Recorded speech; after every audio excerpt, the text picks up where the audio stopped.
kasih Bu Kiki. Assalamualaikum warahmatullahi wabarakatuh. Salam sehat buat kita semua. Saya dulu waktu nulis ini kalau dapat masukan dari supervisor itu stres, nggak bisa makan gitu ya, langsung sakit mah.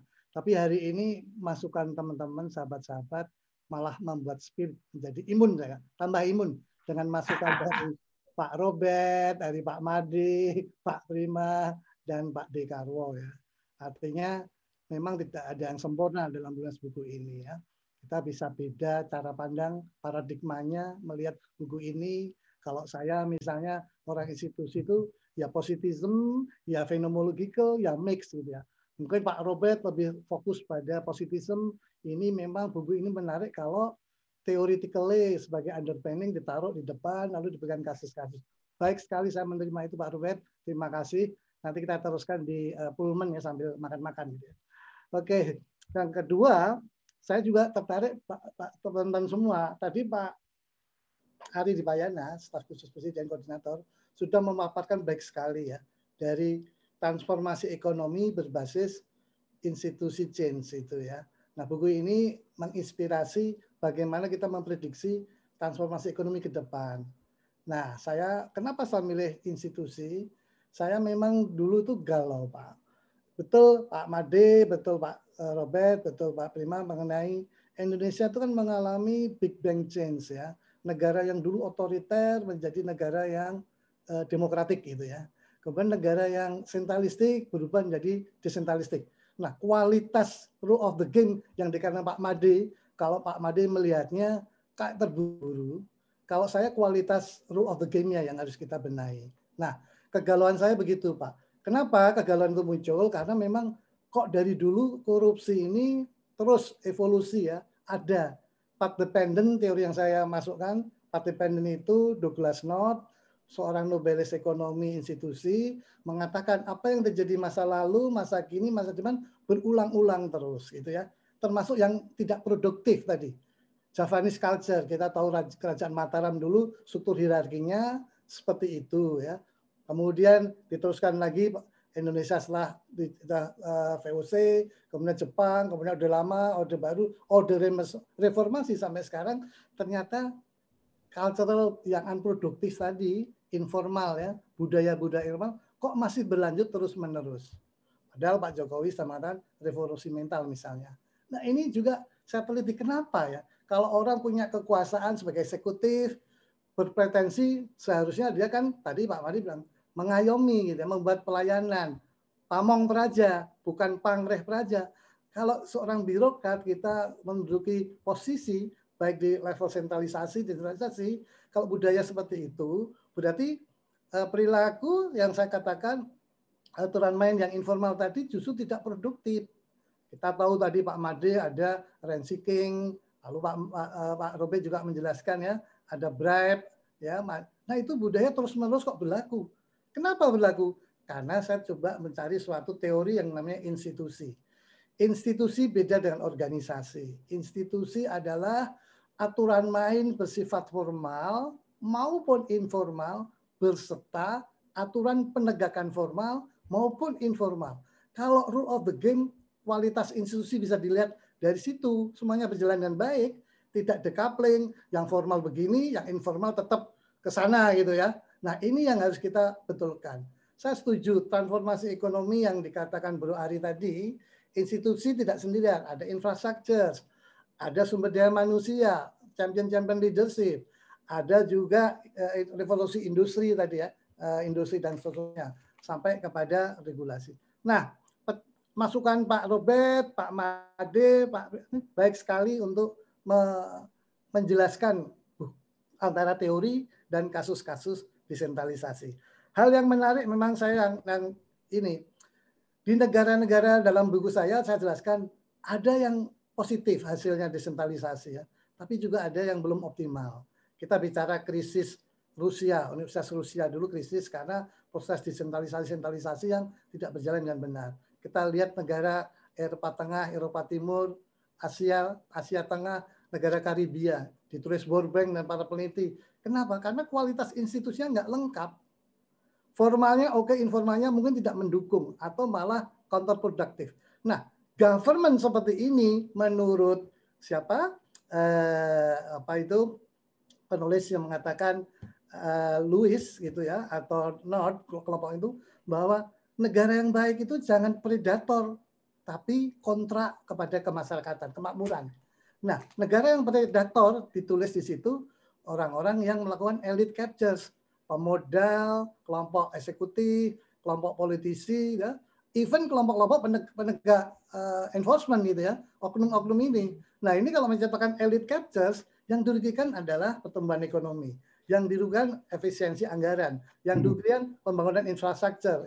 Nah, di dalam buku itu saya memprediksi bahwa kualitas institusi penting untuk mengawal transformasi tadi. Kita melihat yang dikatakan Pak Jokowi, kita harus berubah selain birokrasi SDM-nya, infrastrukturnya, kemudian regulasinya, institusinya, dan pendukung-pendukung champion-champion di inovasi industri. Itu sangat penting. Nah, kemudian Pak Robert, ini saya senang banget masukan Pak Robert, saya terima banyak Pak Robert, bagus sekali ya. Memang kalau kita bahas institusi mulai level informal saja, kayak modal sosial, kita butuh trustworthiness Pak Moda. Kita buat peraturan kalau nggak ada trustworthiness, institusi itu nggak berjalan dengan penuh. Ya, misalnya kita butuh aturan, ada peraturan ini ada COVID ya, masa COVID ya. Kalau kita lihat hasil penelitian saya itu mengatakan komplitnya aturan main yang tadi trustworthiness-nya tidak komplit, tidak utuh. Pada saat kita bicara COVID, kebijakan COVID, mulai Satgas dan seterusnya, tapi ada sebagian orang tidak trust, ya aturan main tidak berjalan maksimal. Malah decoupling antara aturan formal dan informal, atau malah menghijack gitu ya. Nah, ini yang harus dijaga. Nah, definisi institusi yang baik adalah kalau ada enforcement formal dan informal. Tadi Bro Ari menunjukkan Glit Kurz itu ya, peneliti di Bali. Pak Made juga tahu Bali ya.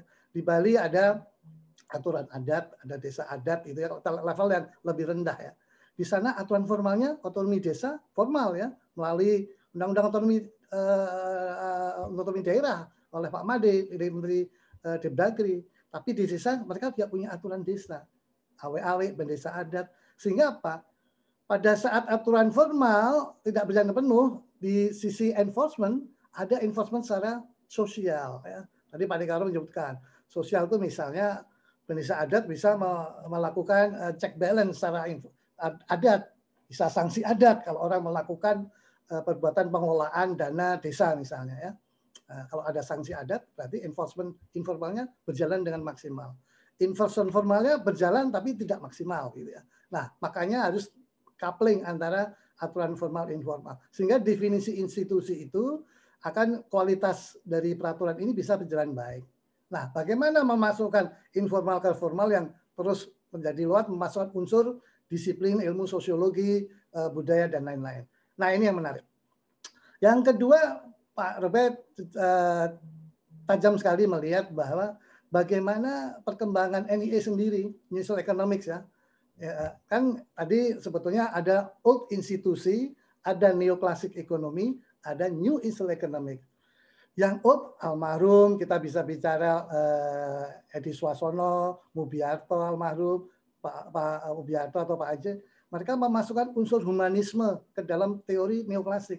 Neoklasik bicara asumsi matematik, rational behavior, tapi dalam perilaku kenyataannya, apalagi di Indonesia yang multi pulau, multi bahasa, multi culture, multi agama, itu harus dimasukkan humanismenya. Tetapi lemah di dalam penjelasan ekonomik ya, mainstream yang dominasi positivism tadi, didaktif, turunan dari teori, buat modelnya matematis. Nah, institusi ekonomi NCE menggabungkan antara yang old dengan yang neoklasik. Sepertinya setuju banget Pak Robert. Relaksasi dari neoklasik mencampurkan urusan-urusan budaya, culture, dan lain-lain. Karena apa? Karena kalau kita bicara asumsi rational behavior, di dalam kenyataan di pasar ada market failure, government intervention. Kalau government intervensi juga failure, market failure. Nah ini kita harus melihat unsur-unsur budaya tadi yang harus kita masukkan di dalam aturan main.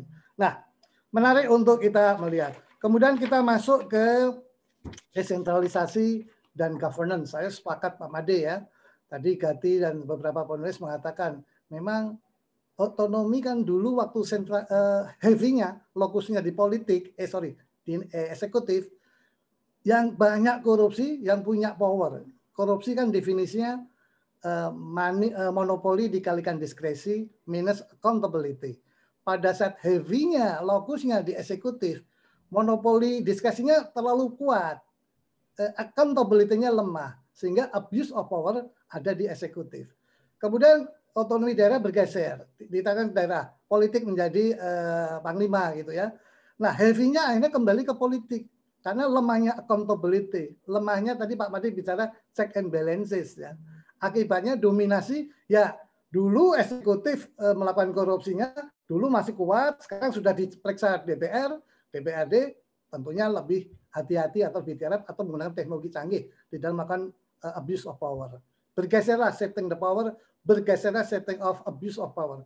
Nah, sekarang kita juga di perbaikan desentralisasi politik tadi. Mana yang dibenahi? Eksekutifnya, capacity building-nya, atau politiknya, sistem politiknya, dan kalau yang saya usulkan di sini accountability-nya. Karena tadi monopoli diskresi minus accountability. Walaupun eksekutif, legislatif, local community, ataupun pengawas ya, badan pengawas, oknum pengawas, mulai eksternal pengawas tadi maupun internal pengawas, kalau nggak ada accountability, nggak ada check and balance, sehingga dominasi monopoli diskresinya lebih tinggi ya. Nah, lalu bagaimana pendulumnya Pak Made bilang ya, lokus di eksekutif, lokus di politisi, atau lokus di community gitu. Pak Made nggak setuju desentralisasi ya, seperti lokus pendulum, melihat apa equilibrium gitu ya, di mana.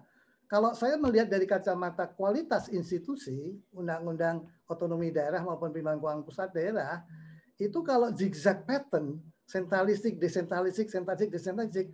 Nah, kepastian dari rule of the game, overlapping dari rule of the game, itu membuat biaya informasi, asimetrik informasi, menciptakan biaya transaksi ekonomi yang tidak efisien. Nah, oleh karena itu, buat roadmap berjalan.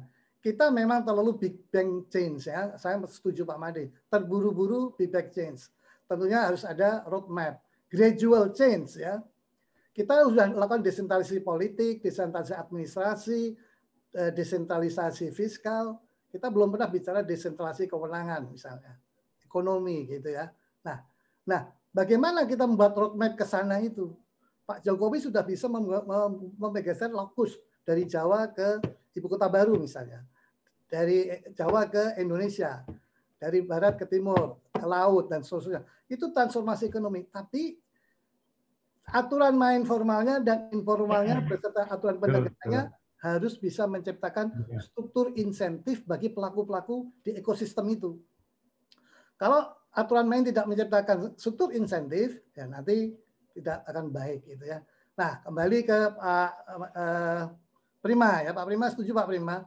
Memang sekarang seolah-olah disputasi fiskal itu kalau di buku saya memang mohon maaf itu diteliti 74 sampai 2001 sehingga 2001 sampai terakhir ini itu nanti buku revisi Pak. Kalau kita tulis sama-sama nanti banyak sekali kasus. Saya setuju banget ya tentang bagaimana dampak otonomi desentralisasi fiskal terhadap performance ya, services itu macam-macam tadi, growth.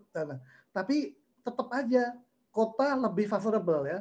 Desentralisasi fiskal menguntungkan urban bias. Karena apa? Karena potensi ekonominya ya, services di kota beda dengan di urban misalnya, di Jawa, di luar Jawa.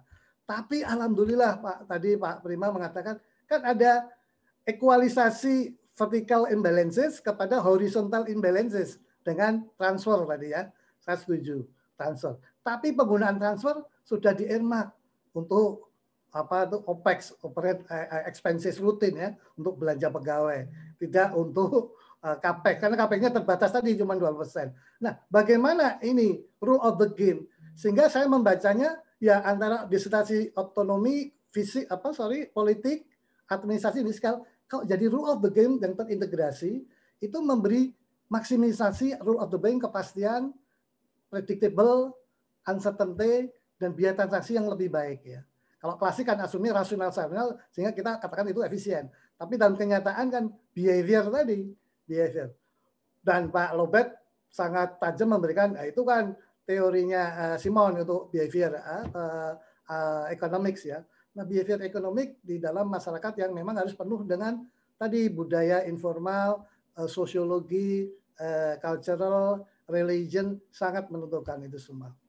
Nah, pada akhirnya sepakat dengan masukan-masukan bapak-bapak ini semua, saya angkat jempol, terima kasih.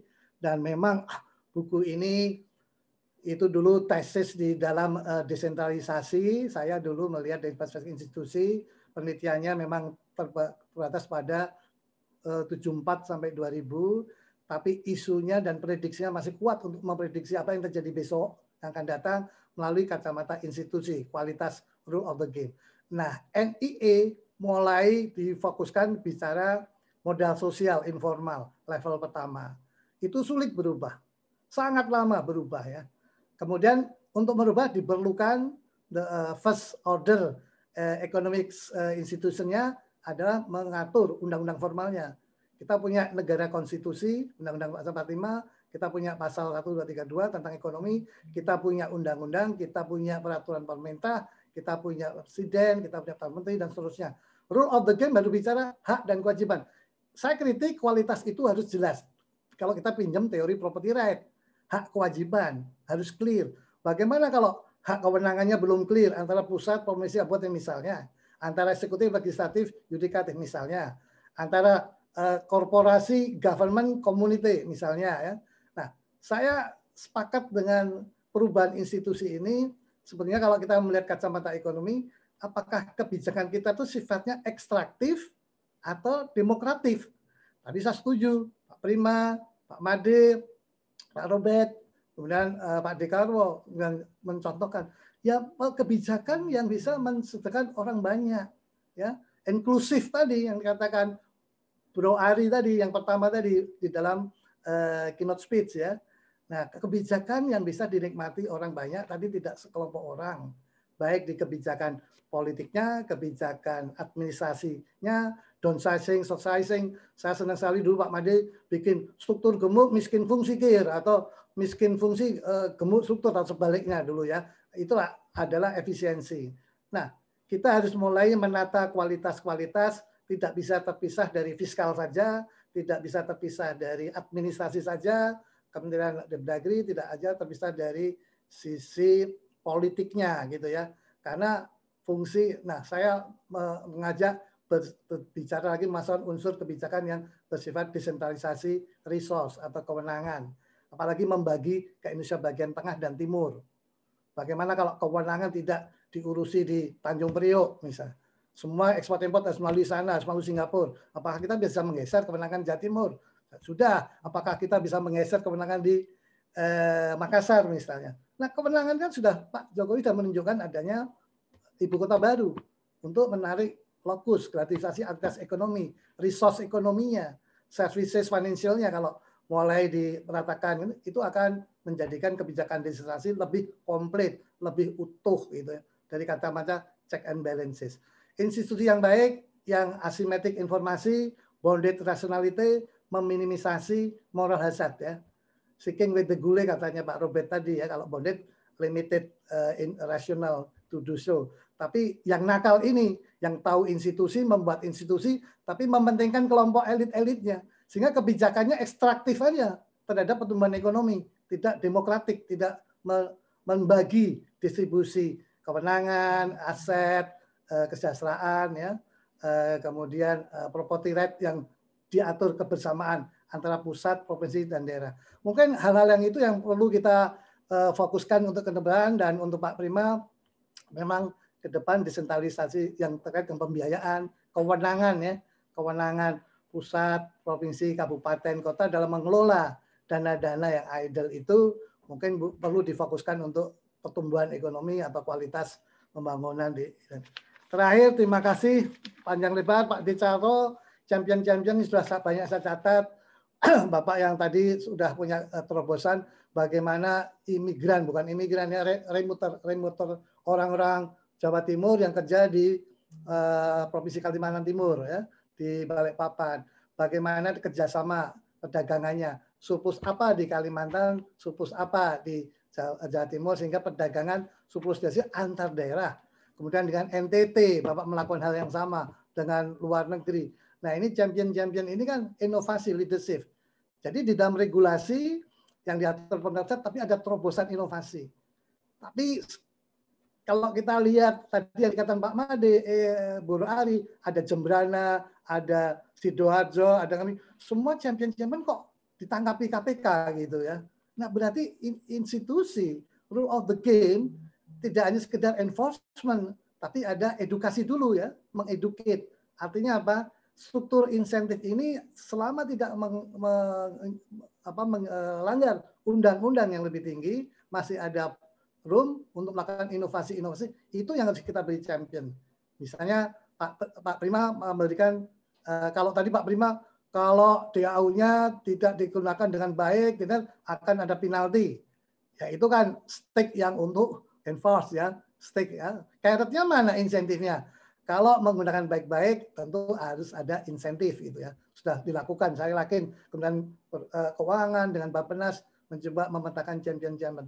Tapi mudah-mudahan rule of the game makin hari makin baik, kualitas enforcement-nya juga makin baik, mekanisme check balance-nya makin baik. Yang paling penting adalah civil society, masyarakat. Di dalam perkembangan demokrasi, tesisnya Pak Budiono akan berjalan maksimal kalau income per kapita masyarakat Indonesia sudah pada level 8.000 US dollar ya tahun. Beliau mengatakan artinya apa? Artinya edukasi ya, literasi gitu ya. Membaca kebijakan itu bukan baik. Kalau enggak dimanfaatkan yang asimetrik, moral hazard, si pembuat kebijakan, pemodal, gitu, politisi bermain memanfaatkan kebijakan desentralisasi hanya sebagai predator aja untuk ekstraktif terus, sehingga pertumbuhan ekonomi makin lama makin jauh dari harapan teori maupun kebijakan. Mungkin itu Bu Gigi. Saya pengen meneruskan ngomong ini sebenarnya dengan Pak Prima bisa berapa bulan ini ya kita berdiskusi TikTokan, tapi intinya sepertinya hari ini kita appreciate dengan Gajah Mada Press. Saya paksa untuk membahas acara ini supaya juga sosialisasi buku-buku lama, kemudian sekalian ada reuni teman-teman, saya bisa mendapat pencerahan dari beberapa sahabat-sahabat saya hari ini, maupun Bro Ari, staf khusus Presiden, bagaimana melihat desentralisasi. Makanya Omnibus Law itu juga seolah-olah dianggap sebagai sentralisasi lagi gitu ya. Dan desentralisasi, sehingga yang tadi kan ada rule of the game ya, antar kementerian sendiri jangan sampai selo-selo ego sektoral, sehingga terharmonisasi dengan baik sebagai enforcement dari globalisasi. Pak Made betul sekali bahwa kita di dalam membangun regulasi tidak hanya lokal tapi juga regional dan global. Nah, itu mau nggak mau, apalagi dengan sekarang dengan pandemik, bagaimana kita mensiasati itu. Digital solusi bagian dari penyiasatan untuk mempercepat informasi supaya tidak terjadi asimetrik ya. Check balance-nya menjadi transparan dan akuntabel. Mungkin saya kembalikan di situ. Terima kasih para pembahas. Sekali lagi hormat saya kepada senior-senior. Sharing ilmu ini tidak pernah berhenti dan mudah-mudahan kita bisa meneruskan ketonton untuk hari-hari berikutnya ya. Pak Dekaro, matur nuwun yang selalu membangun Soekarwo ekonomik di Jawa Timur. Terima kasih. Pak Made juga terima kasih.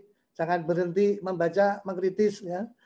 Pak Prof Robert, sahabat yang selalu tajam melihat buku, melihat disertasi, struktur gitu ya.